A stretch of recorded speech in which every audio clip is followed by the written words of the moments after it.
నిన్న ఒక కామెంట్ వచ్చింది. అన్న సీత సోనియా కాదు, మరి యష్మి గారు కూడా నిఖిల్ని మోసం చేశారు కదా, దీని గురించి మరి వీడియో ఎందుకు చెయ్యు అన్నారు.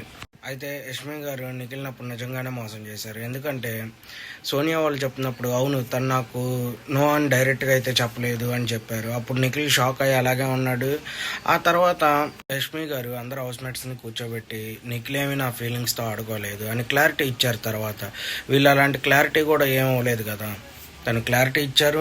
నా వైపు కూడా తప్పు ఉంది అని ఒప్పుకున్నారు. కానీ యష్మి గారు చేసిన తప్పు ఏంటంటే అక్కడ వాళ్ళ ముందు చెప్పకపోవటం, అక్కడ నిఖిల్కి మైనస్ అయింది. దాని తర్వాత తను తప్పు చెప్పారు. ఓకే నాది కొంచెం తప్పు ఉంది, స్టార్టింగ్లో నాది కూడా తప్పు ఉంది కాబట్టి ఇప్పుడు ఇలా జరిగింది అని చెప్పి నిఖిల్కి సారీ చెప్పారు. తర్వాత ఫ్రెండ్స్ లాగే ఉన్నారు. బయటకు వచ్చాక కలవలేదు అంతే. బయటకు వచ్చాక అసలు తన గురించి స్టోరీ కూడా ఏం పెట్టలేదు అనుకుంటా విన్ అయినప్పుడు.